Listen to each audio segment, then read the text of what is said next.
This episode of Capes and Lunatics is brought to you by Tweaked Audio. Get awesome headphones, go to tweakedaudio.com and use the coupon code Southgate to get 30% off, free shipping, and a lifetime warranty. Or you can get there through the link on our website, southgatemediagroup.com. This is Luca Burke, and you're listening to the Capes and Lunatics Podcast. Diggity dank.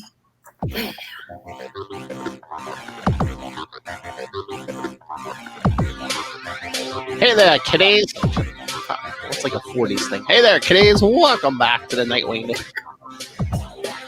I am Phil, and join me, as always, it is. Hi, I'm Kristen. And yes, this is my horrible 40s impression because, yes, today we're talking Batman 18 and 19. Give it a year once I pull it up here. We're in 1943. Oh, man. So how about the Hitler kids? Now, He's bad. he's bad. Actually, I think on one of the covers, they're one of them kind of involved. One of them involves the Nazis. Yeah. Yeah, I was thinking about this today. I'm like, you know how old this is? There's not even a Justice League yet. It's just There, see on the cover of 18, we've got Hitler. I think that's supposed to be the Japanese emperor. I mean, you would think the other guy is Mussolini, but that really doesn't look like Mussolini. yeah. So I'm not sure who that guy is. Yeah, that was a big theme back in the day because even the first ever issue of Captain America, he's punching Hitler in the face. So Yeah. that was a big thing with comics in the day. He's like buy war bonds and punch Hitler in the face and stuff. Yeah. Yeah, which interestingly, Batman and Robin do not. They mostly did the World War II stuff on the cover, and the stories are not related. It's escapism, but whereas, Captain America, if you're not punching Nazis, why'd they even invent you? Exactly. They give you that name, I mean. But they kind of did that with all the superheroes back then. It's like, Right. be patriotic and. Most assuredly. All right, you want to lead us through these because these are your picks. Well, I mean, we can't go to all of them because that's actually 8 stories. So I want you to take a guess, Phil. Which ones do you think are my favorites in here? I don't know. In 18, did you like this first one? Yeah, that was pretty good. I mean, my favorite one in 18 is obviously the second one. Robin studies his lessons. Duh. But actually, in 18, I think all of them are pretty good. My least favorite is the Good Samaritan cops because I don't really care that much about. Yeah, I mean, the first one I was just thought you might like it because it's like almost like Bruce and Dick take like a road trip almost. Yes, yeah. Well, and I like that one because Alfred has a moment, and it's also interesting because, of course, this is old school Alfred before he changed and became skinnier and more proper. He still kind of has his weird British accent where they have him say like monsters and stuff like that. I know. Oh, hey, Russell from Tomes of Evil podcast. Hello, Russell. Yes, we're covering some 1943 Batman. I don't think I've met Russell before. But yes, in 18, so Robin studies his lessons is the main one I want to talk about. But then also the Crime Surgeon is pretty good because they made an episode of the animated series out of that. Yes. Although Robin wasn't in that one. And I think because the surgeon is Thorn, I kind of wonder if that's where they got the idea to have the Rupert Thorn is to like make them brothers because they already had the Thorn. Nice little shout out to he had 2 different Thorns in the comics. Yeah, the crime boss and the yeah. But yeah, so the main one in this one is, of course, Robin studies his lessons because it shows how smart Dick is, and also because Bruce is such a dad. look at him studying cane sugar and glucose. Yep. Yep. So yes. To highlight, and Robin studies his lessons. what happens, readers? So Dick comes home and he's like so old school. Look, he doesn't even have a backpack. He's just carrying his books in a strap. Like that, I feel like that might even be, I mean, that feels like the prairie. Depression almost. It's like, that's like for people who couldn't afford a bag. It's like, come on, Bruce Wayne can afford a bag. Come on. I know.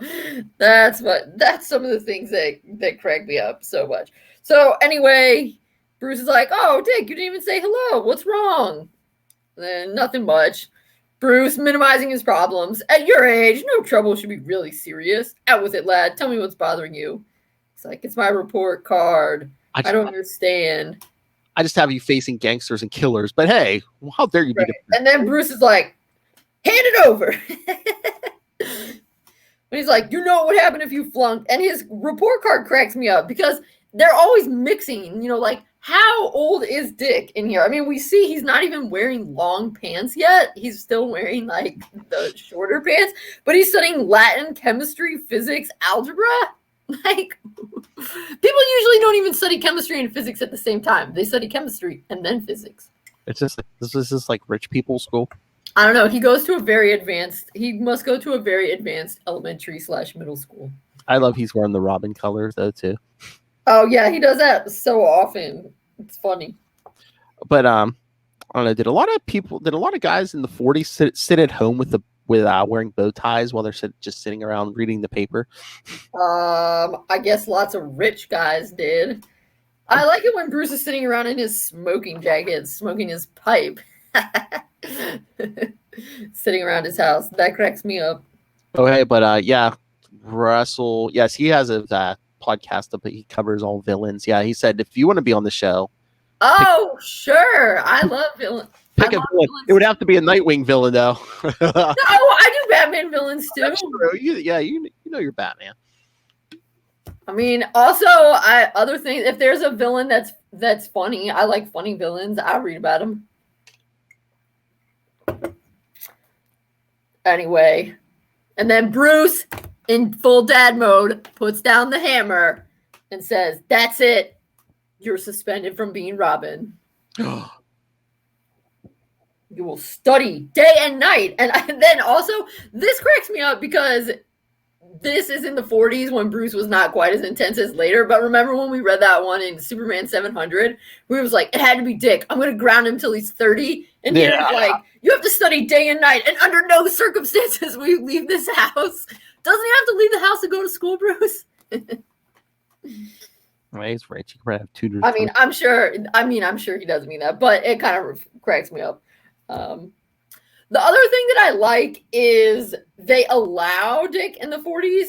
They allow everybody, but particularly Dick, since he's the kid, to be emotional because they're like, oh, he's struggling to hold back tears. I don't think you would get that so much in the comics now. Anyway.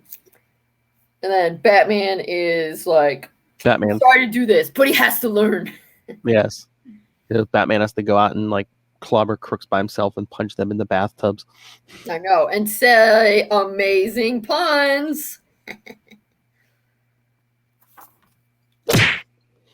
That's right. Oh, yeah. He throws a hairbrush at a guy and says that was a close brush. Yep. And then he makes some. Then he like makes a bathtub joke when he throws him in. And he beats some guy up with suspenders and he's like, I'm going to snap at you. Oh, no. And he hits another guy with a belt and he says, I'm going to belt you in the jaw. Don't buckle under the strain. Man, Batman's a regular Bob Hope in this fight. Nice topical reference. Exactly. Bob Hope was so hot then. Anyway, these quality bandits, they're like, you know what? Batman is working by himself, and that makes him weaker. Says, him and the kid don't seem to be working together. Batman alone, maybe we can handle. So they're setting a trap.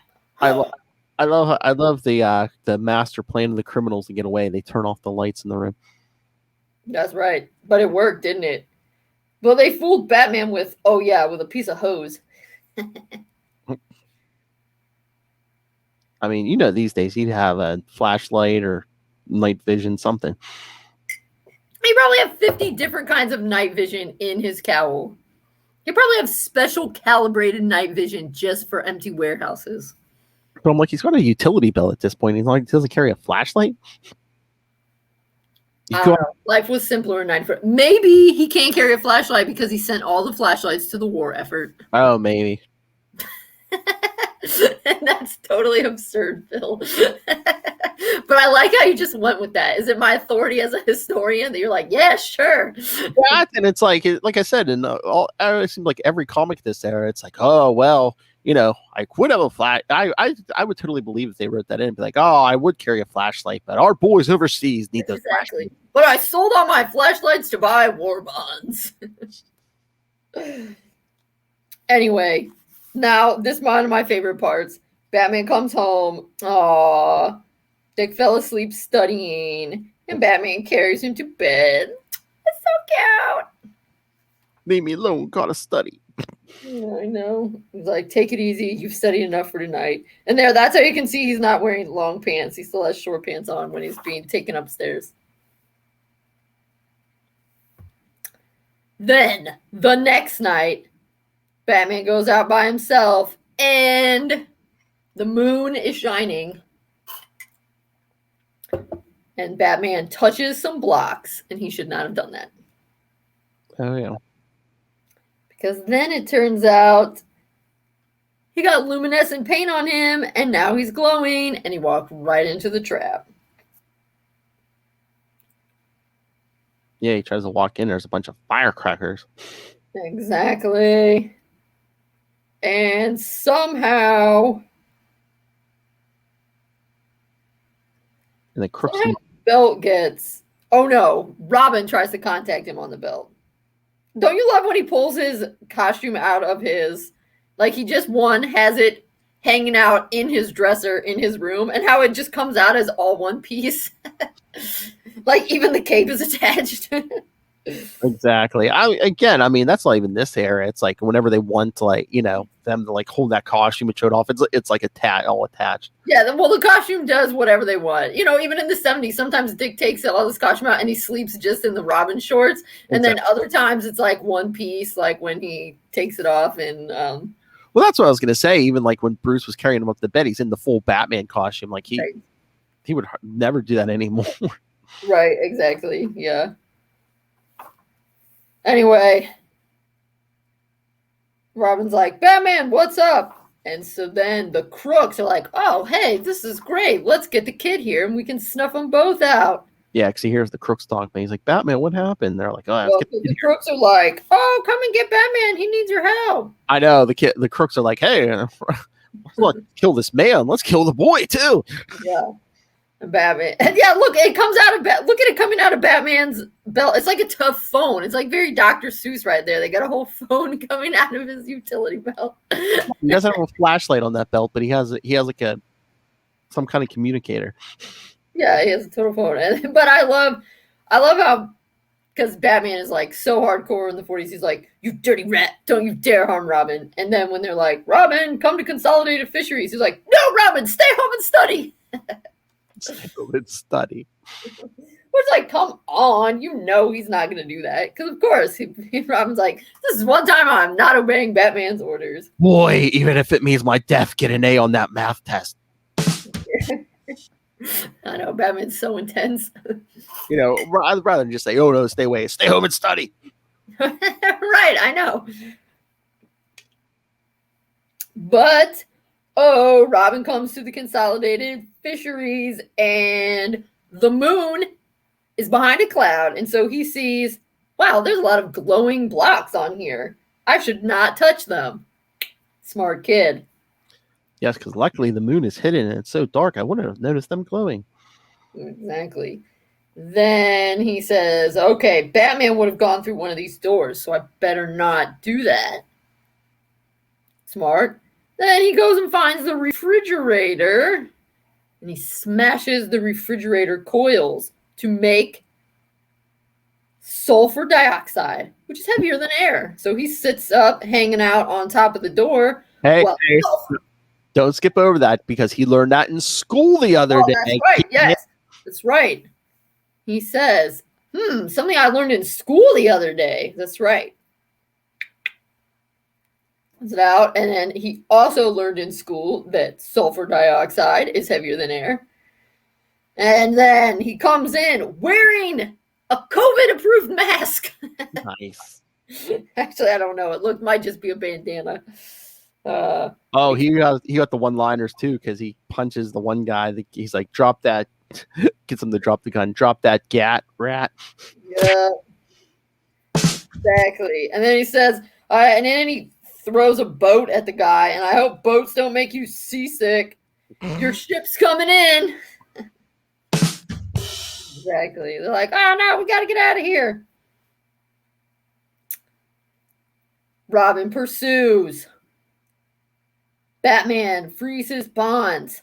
What a job Robin's doing. This must be a welcome relief to him after all that stunning. I better follow and see he doesn't get hurt. Then the guys are like, oh no, we're going to fix his wagon. These two panels, some of the greatest puns in Golden Age comics. Batman throws a tuna at one of the crooks. Robin says, wow, that hit him like a tuna bricks. And Batman says, what a pun. Sounds as if you're trying to make up for lost opportunity. And then the guy goes, ah. And he says, holy mackerel. And Robin smacks him with a fish. You named it, chum. It's yours. I mean, can't you see why I love this one so much, Phil? It's a gift. It's a gift. Smelly jokes right here, kids. That's right. And then the guys run away. Robin's like, let's get him. Batman, I think so have you. You shouldn't have come to save me in the first place. And then Batman's thinking in his speech bubble, he saved my life, and I have to pretend I'm angry. But there's such a thing as discipline. What a dad. What a dad. You better go back to your books. What? But Batman thinking, that was a neat trick with those refrigerator coils for a kid who flunked chemistry. And then Robin says, I'll show him. I'll fix those crooks myself. They kick the blocks so I can follow their luminescent footprints. Also, he throws the blocks at them, marking them. Oh, he missed an opportunity. He had at least two of them in the head. He could have been like something with Blockhead. Yeah, that's true. Then we see that Batman, look at that. He even took his cowl off. Well, Himself up.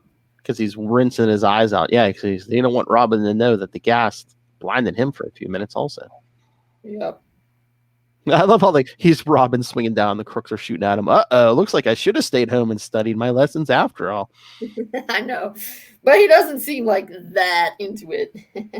No, I'm just saying it's funny because I bet nowadays Batman wouldn't even, because he'd be like, there might be cameras in this bathroom. Exactly. Then he says, now I'll get on their trail. Sulfur dioxide sometimes acts as a bleach. Then, he hears a bang. Robin's still fighting. He didn't go home. Boom. Then they're having a fight. And Batman gets another one in. I can see these rats. They're marked with luminous paint. I feel a glow of satisfaction every time I do this. Exactly. The moon once more appears. Robin, I knew I couldn't round them up myself, Batman, so I marked them with that luminous paint to help the police identify them later. Good idea, Robin, and it turned out to be useful. But for your original purpose, it wasn't necessary. The sulfur dioxide bleached their clothes. That would have identified them. Oh, and then chemistry whiz here. No, Batman. Sometimes the effect of sulfur dioxide disappears very quickly. The color might have returned to their clothes as it did to my cloak. Batman, huh? You know that? And you flunked chemistry? This doesn't make sense. After we turn these thugs over to the police, I'm going to investigate. Then we find out, Dick's report card was mixed up with another Richard Grayson, who apparently is a stupid one. Richard E. Grayson. That's right. We don't know what Dick's middle initial is at this point, but it's not E, apparently.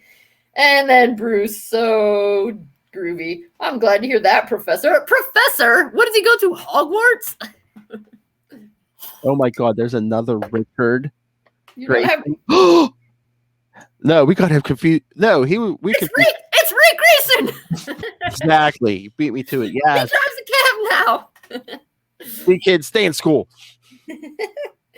No, but I don't know why he calls him Professor. What, now Dick's a child genius who goes to college when he's 10 years old? He's Sheldon Cooper. Now we can resume a hobby of his, the study of birds, particularly the robin. He'll like that. And how? Hilarious. Yeah, how about that one? Pretty good, right? Quite humorous, yes. Yeah, that one. That one definitely heads and tails. Heads and fish tails above all the rest in that comic. Okay. Any last thoughts about that one, or shall we go to Batman 19? No, we can go to 19. Again, it's just, it's so very a product of its time. I know, it's amazing. It's amazing. But that one's a pretty good product of its time because it's not racist and not overly sexist. So if you're going to have somebody read a Golden Age comic, it's not a bad one. No. Well, it wasn't sexist because there really wasn't a woman in this story. Exactly. And yet, they still could have. I suppose really the only thing is, looks like they're bad at FERPA regulations in 1943. Of course, they didn't have FERPA, so... I mean, it could have been like, I underestimated you, lad. At least you're not like a dame. Yeah, see, they didn't. Okay, Russell wants to know, favorite Batman villain? I think we were talking about this. So I am... Oh, no, I was talking about this with my student. I was like, didn't I just have this conversation? I was talking about it with my students. So I was telling them I'm partial to the Riddler because I like his tricks, and he is kind of like the Joker without being super homicidal, although I know he kind of got that way in Hush. So I really like the Riddler. I like Poison Ivy, as she's done later on, because they were really sexist when they brought her in the 60s. But I like Poison Ivy, and I like Scarecrow, because they got PhDs, baby. Oh, that's right. Russell, you might get this professor to talk about one of those professors. So those are... Oh, you know what? Probably my favorite. You know what I heard just recently? I guess Poison Ivy was created for the 66 TV show, but they didn't end up using her. So I think they went to DC Comics and they asked them to invent them another female villain besides Catwoman. They came up with Poison Ivy. The show didn't end up using her, so then they just brought her back to the comics. Yeah, because in the first one, she's kind of at like some sort of beauty contest sort of thing, I think. Yeah, but I think it also makes sense. It's very much a product of, with some of the later villains. I mean, some of the real early ones like Joker. Okay, he's just the clown. Catwoman, the cat burglar kind of thing. Two-Face, the Two Faces. Okay, but then some of the later ones, particularly in the 60s and later, I really find interesting because they're very much products of their time. Because, Poison Ivy comes out in, I think, 67, and she is a very attractive woman, and she's into environmental causes, kind of eco-terrorism. And, of course, eco-terrorist is probably a better word for Ra's al Ghul. She's, like, lower-level eco-terrorist. But, of course, when was the environmental movement really kicking off? The 60s. And then, of course, similar kind of thing with Ra's al Ghul, of course, he's developed in the 70s. He's got the environmental thing going on, but also he kind of plays into people being worried about the Middle East, period of the oil embargo, that kind of thing. So it's interesting with some of these later villains that they are. I don't want to say that they're all like bad stereotypes because I don't think. I mean, I think didn't Denny and Neil Adams and Denny O'Neil maybe come up with Ra's al Ghul? Yeah. So I'm not saying that they were being racist, but it's just kind of stuff that was in the news at that time. It was like, stuff about the Middle East, stuff about the environment. It happens. And I'm not quite sure, though, when Scarecrow was invented, but... I think Scarecrow originally appeared in the 40s, I think. Yeah. I mean, he was probably way different, but yeah, I'm pretty sure I thought he was one. Yeah, I think but I mean, that still kind of makes sense because, of course, Freud,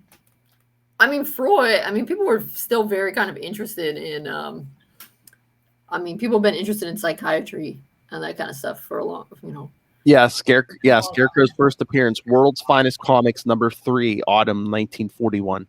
All right. We'll have to do that. Well, we do have an early Scarecrow, we have a Scarecrow year 1 kind of thing later on, but it's not it's much later. Yeah, it was written in the modern era. Yeah.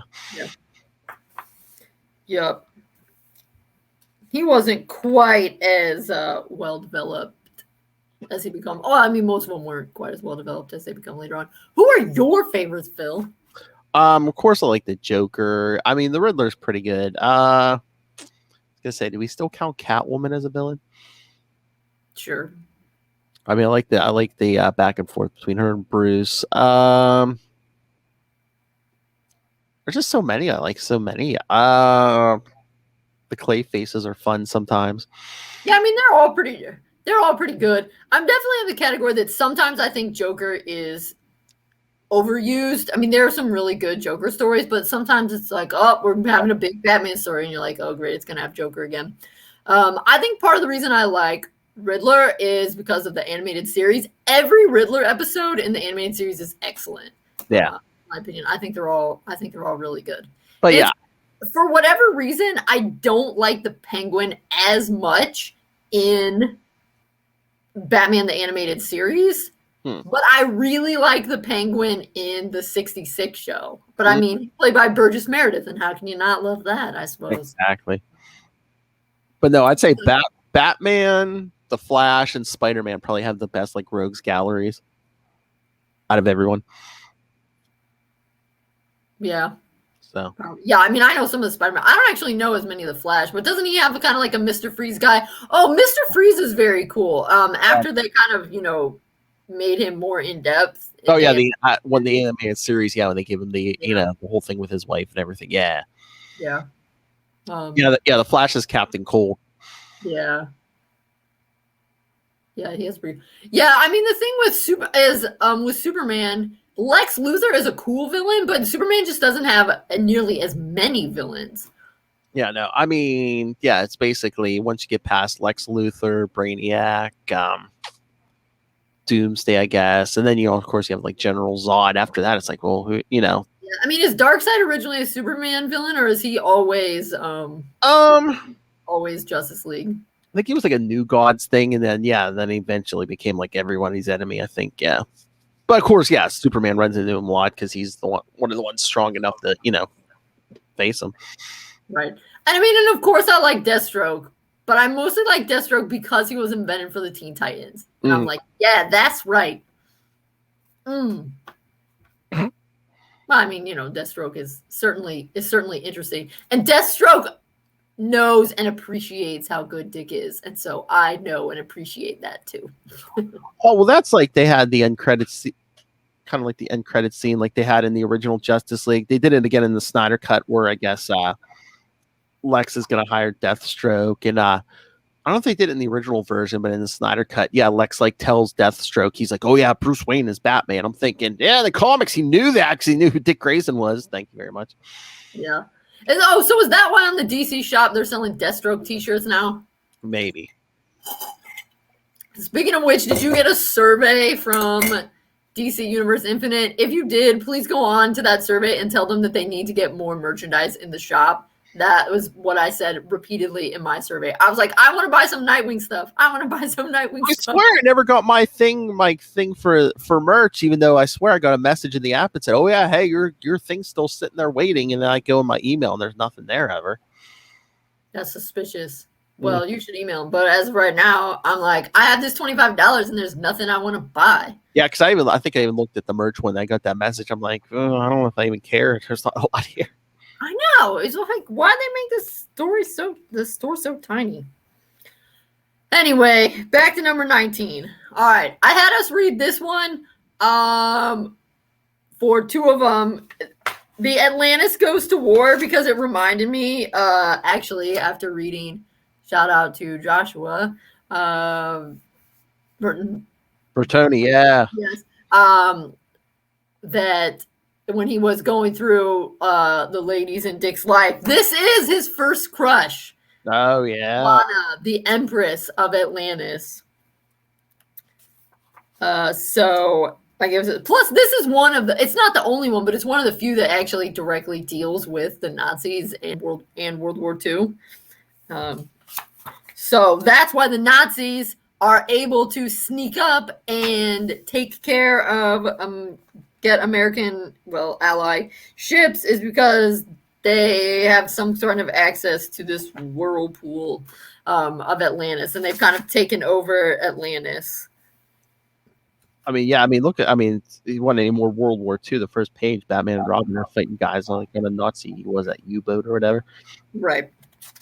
Yeah, there's a couple other ones, but like I said, there aren't a ton of ones where they directly address, as in like in the story, World War II. Anyway, so the Nazis have convinced the Atlanteans that Batman and Robin are bad, and so the Emperor says, well, we're gonna execute him. But it turns out the Emperor looks surprisingly like Robin. So what happens? Dick beats up the Emperor and steals his clothes. The Emperor's new clothes. And then he says, "Don't kill them." And the girl realizes, she's like, "Taro, my brother, I'm so glad. Wait, you're not Taro?" And he's like, "Shh, you saved my life. Don't say anything." He's like, "Don't worry, I won't." And then the Nazis threaten to kill the Emperor, who's really Robin, and all the Atlanteans realize these guys are jerks. Mm-hmm. They're trying to kill our Emperor. A fight breaks out. And boom. They get the Nazis.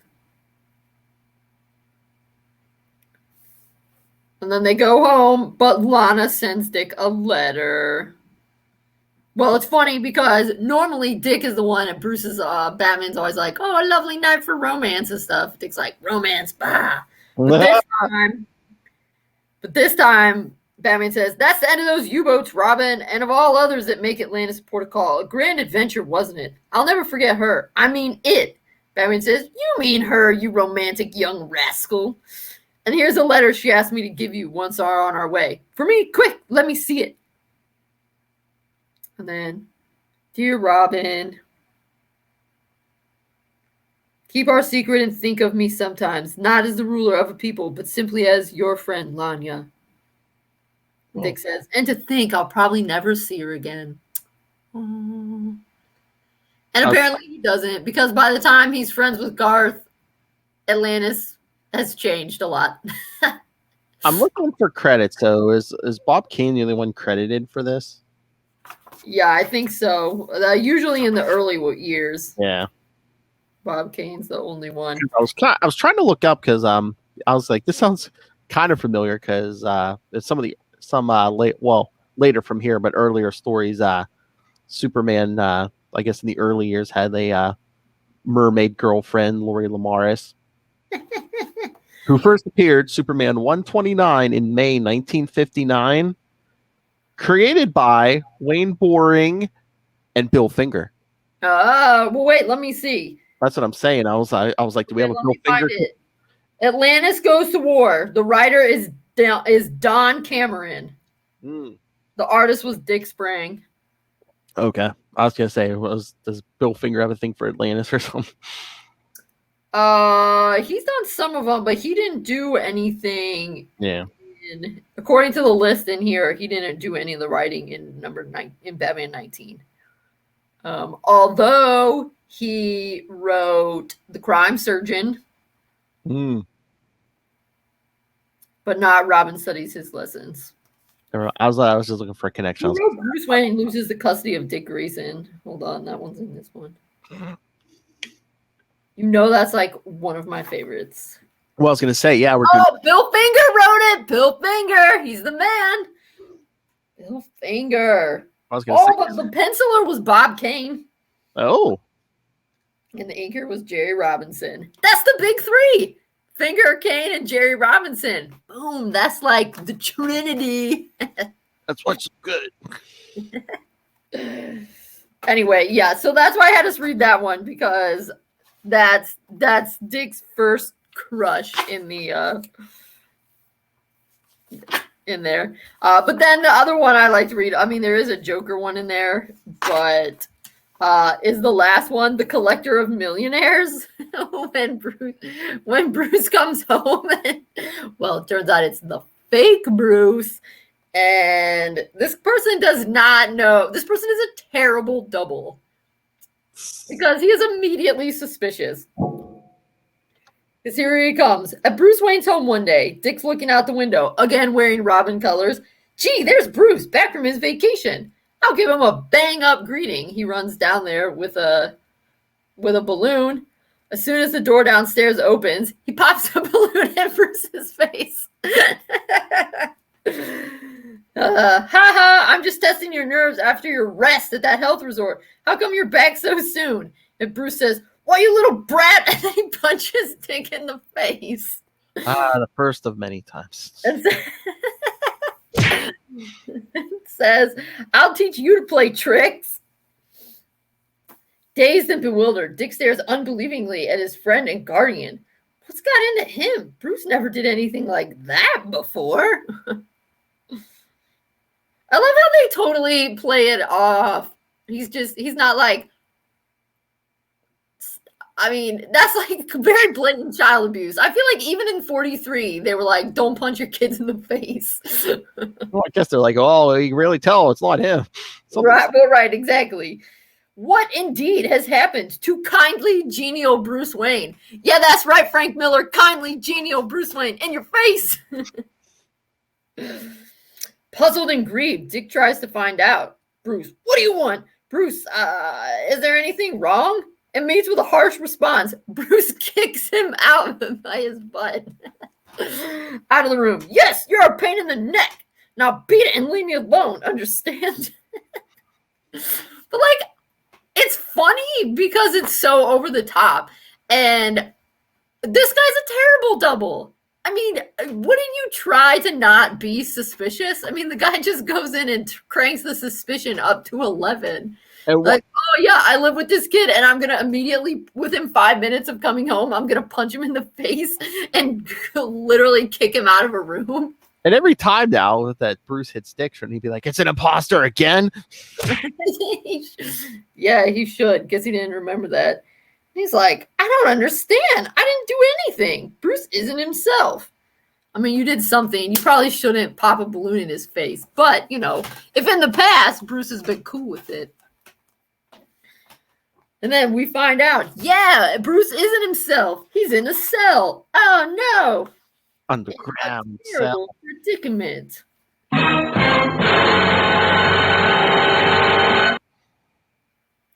then we see how he was playing. He was at a club. And these guys are like, oh, my dad's been acting queer ever since he came back from Augie's health resort. Carol and I have decided not to sponge on anybody. Like, I'm looking for a job. So Batman follows them, finds out something is up.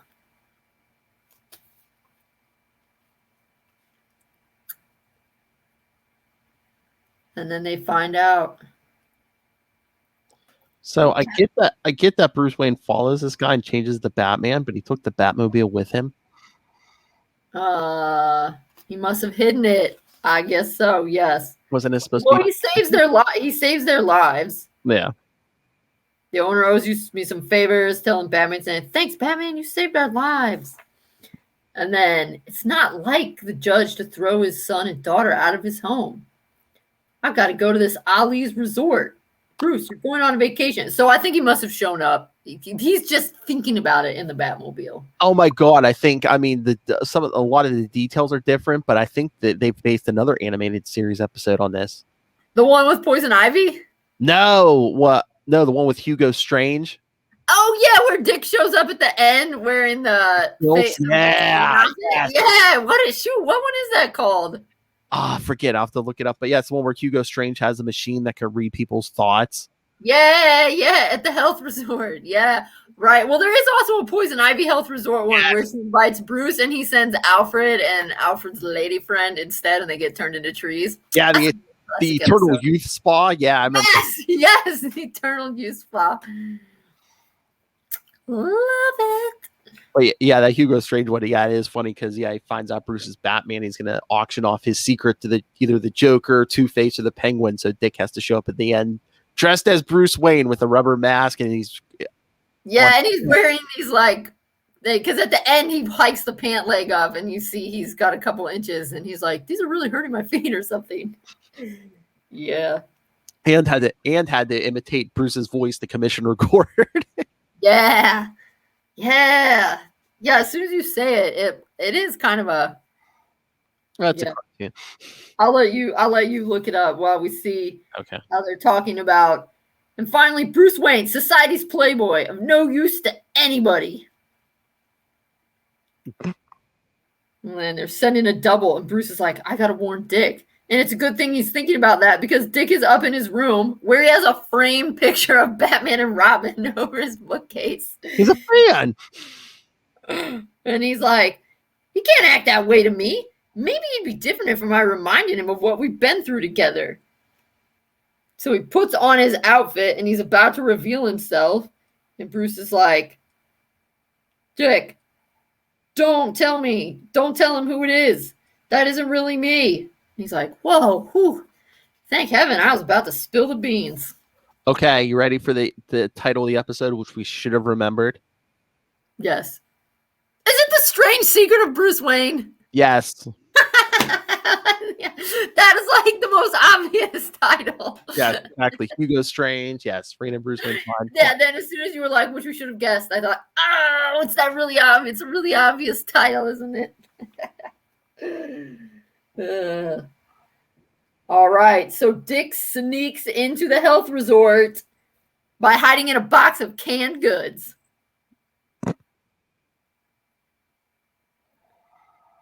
Oh my God! What is with this guy's giant mustache? And wait, which guy? The guy who's dressed like an Arabian prince or something. I don't know. Oh yeah, Ali, the dude. Yeah, I know. See, this one is like a little bit racist. Oh yeah, it's the 40s. There's a lot of racist stuff in common. Because of stereotypes. All right, so Dick snuck in with the Batman outfit. Oh my Lord! How's he get past the guard? There's a quarter on the floor. Hey, a quarter! Yeah, I know. And then he, like, it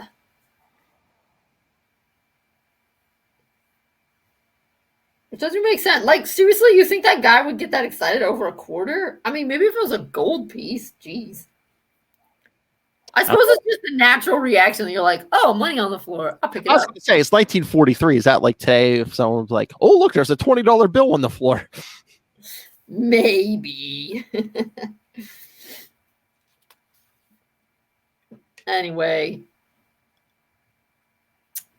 they race into town, and the judge is about to dismiss these people.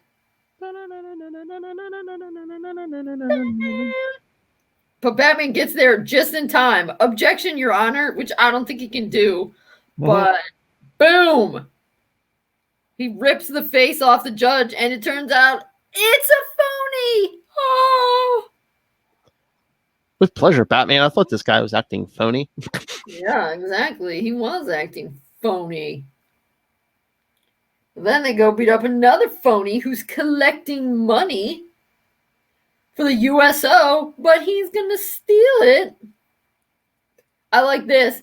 Like a shot out of a cannon, a human projectile bursts into their midst. You wouldn't lie, would you, Mr. Prescott? And the other guy says, watch out, some crazy kid. It's not a crazy kid. It's Robin the Boy Wonder. I know. Levy throws Robin, and he grabs that swing. Robin's body shoots out and boomerangs back, feet first. Exactly.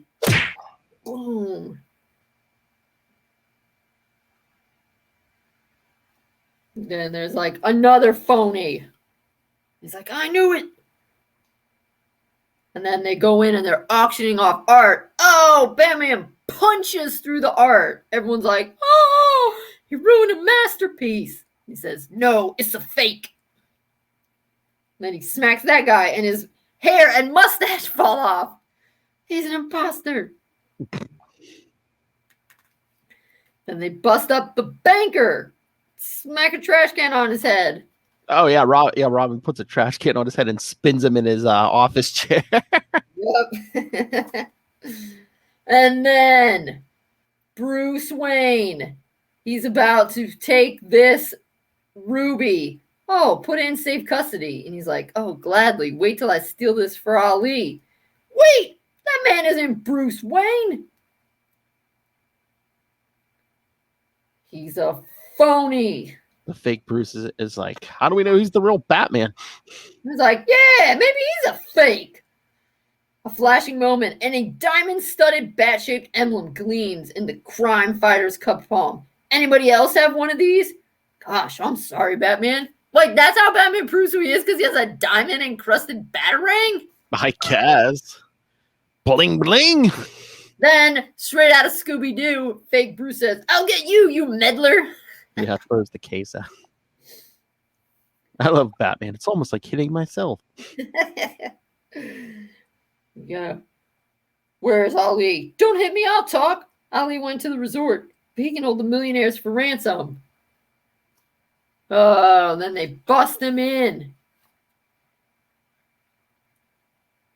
Reducing room?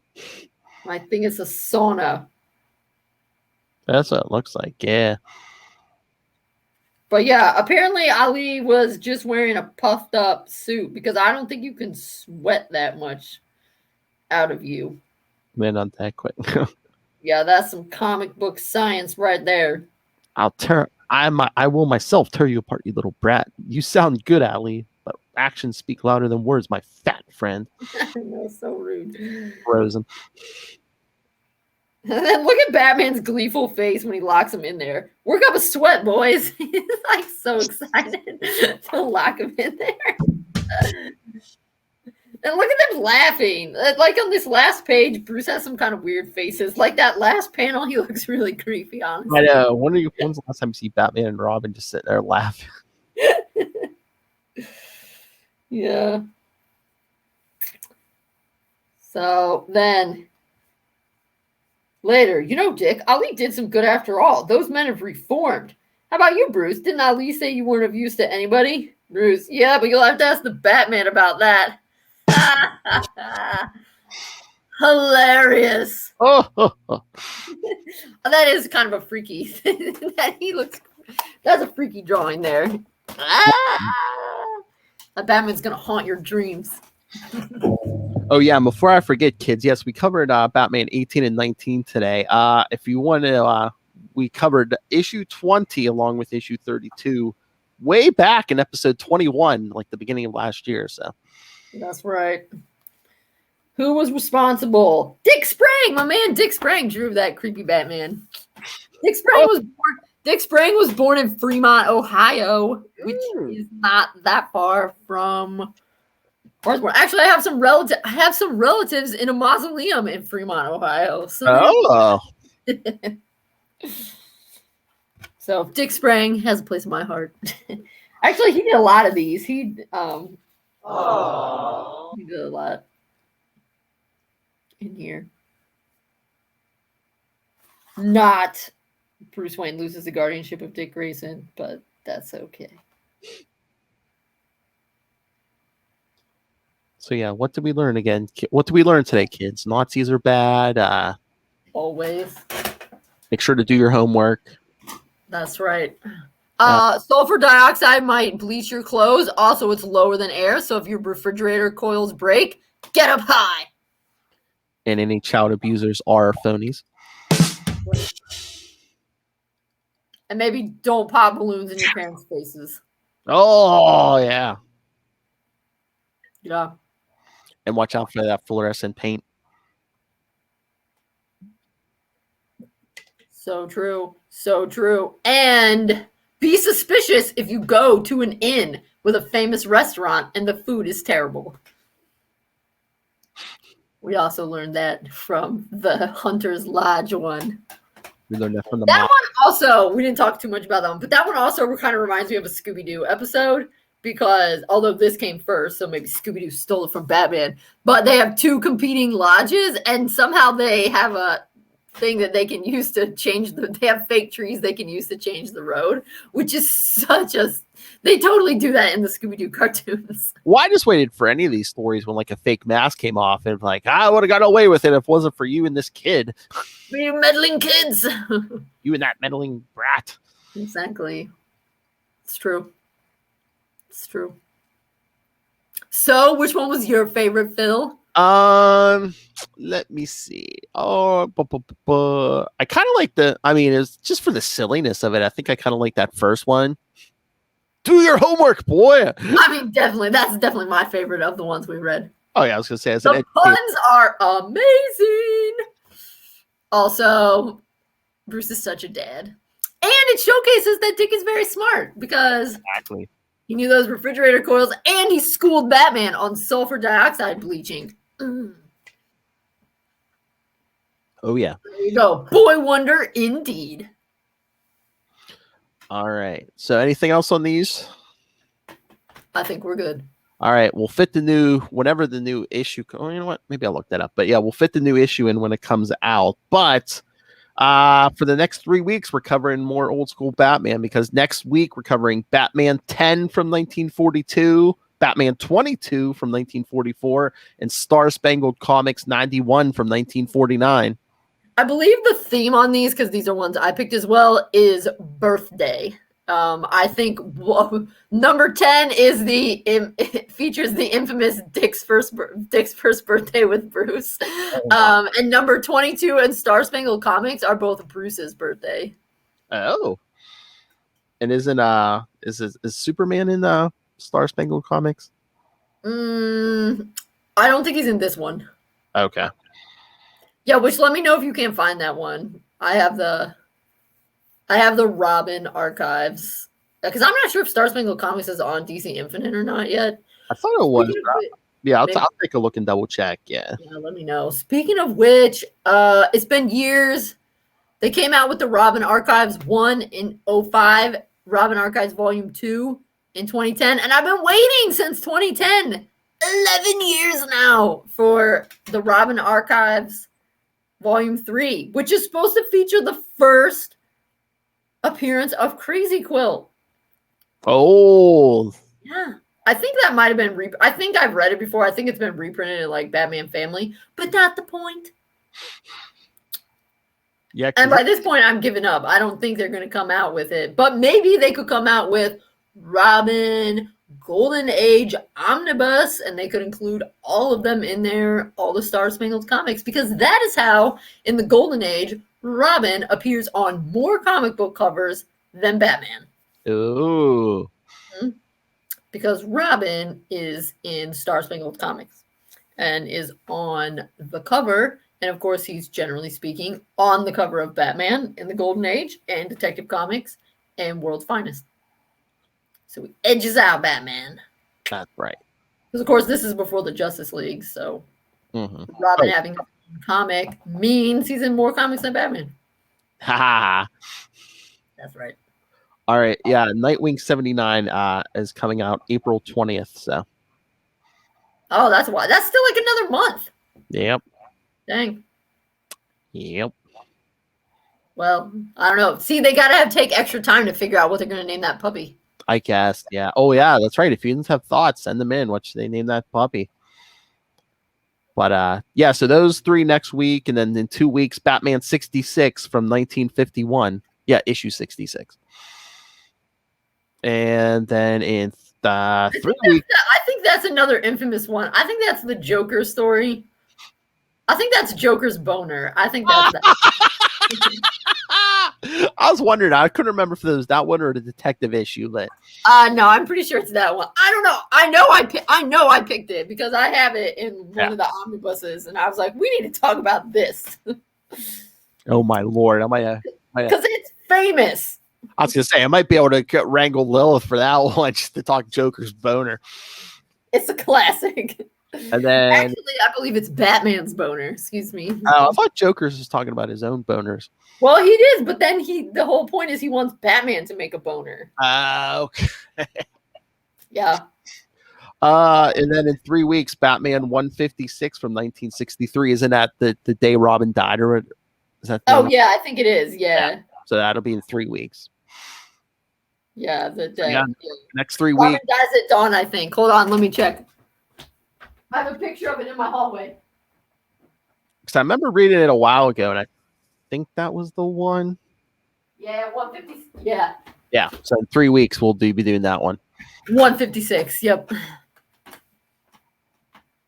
with the first appearance of Dr. Hurt. Oh yeah. I mean, I think he's just random doctor. Retroactively, yes. Yeah. Got it.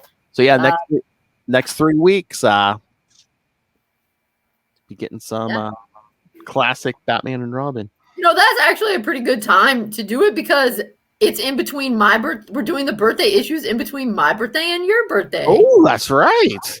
Excellent. No. And actually, the day we're recording this is 2 days after Dick Grayson's birthday. Happy belated Dick Grayson's birthday to everyone. That's right. First day of spring. I'm just trying to see what time this out means. 6, 8, 7, 8, 8. Oh, nice. Okay, so at the next 3 weeks, we're doing those classic Batmans, and then by the time the new issue comes out, I think it'll time out perfectly because in 4 weeks, yeah, so it is around the month. Yeah, we'll be doing Nightwing 52, so it'll be one old Nightwing issue and one we'll do the new issue. So yeah, it should work out pretty good. Nice. So I assume that's Nightwing 52, like Dixon era 52. Yeah. You'll know it's Dick and Catwoman on the cover. Oh, that one. Yes. Batman dies. Batman dies. Yes. All right. So anything else? Should we get out of here? Nah, we're good. Do your All right. homework, kids. Yes. Gave you plenty. Gave you Or like. in the 1930s parlance, study your lessons. That's right, kids. New in the refrigerator will come in handy. So Exactly. send your thoughts on all that. Email us, capesandlunatics@gmail.com, or call the voicemail 614-382-2737. That's 614-38-CAPES. And remember to follow Nightwing News on Facebook, Twitter. You could go. Please join us on the Bloodhaven Bulletin, our Facebook fan group for Nightwing and Dick Grayson. Find links to all of our various social medias for all of our shows. We got a ton of Marvel and DC shows. Capes and Lunatics and Super Connectivity are just basically general anything goes. So yeah, find links to all of those, links to the YouTube channel, links to the Patreon, links to the merchandise, everything all in one place. That's Linktree, linktr.ee/capesandlunatics.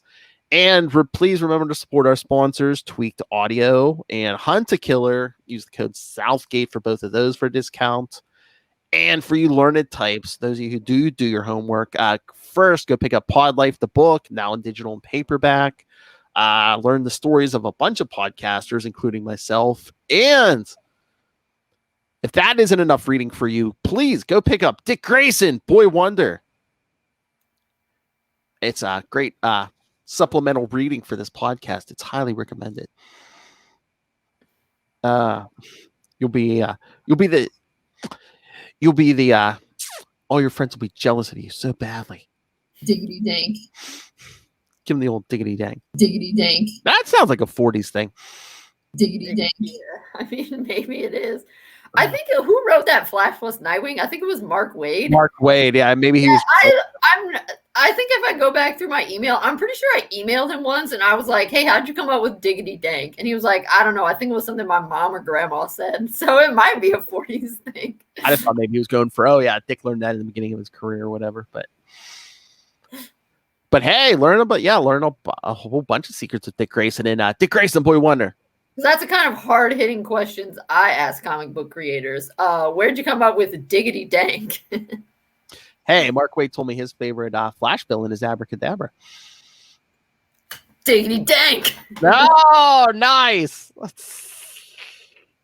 Because he did use him a lot in his Flash run, so the big surprise. All right, so get those books and go on Amazon and do that. And when you do, use the link for Southgate Media Group right down there in the show notes.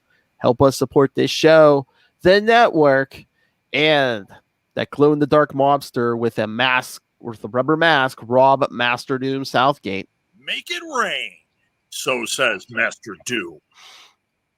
Mark my words. All righty. Again, thank you for joining us. Again, come back next time for more 40s fun. Yeah. Birthday fun. Yeah. Birthday. It's your birthday. We should have some cake so we can eat it while we discuss. It'll be a couple days before my... Well, if we do it, it'll be a couple days before my birthday. If we do our usual Monday, it'll be a couple days before my birthday. Free birthday cake.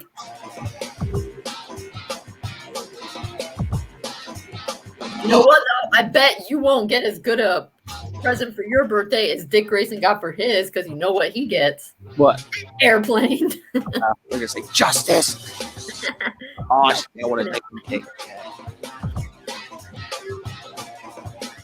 All right, kiddies. All right, kiddies. So, come back next week for the thrilling adventures of Batman and Robin. Same wing time.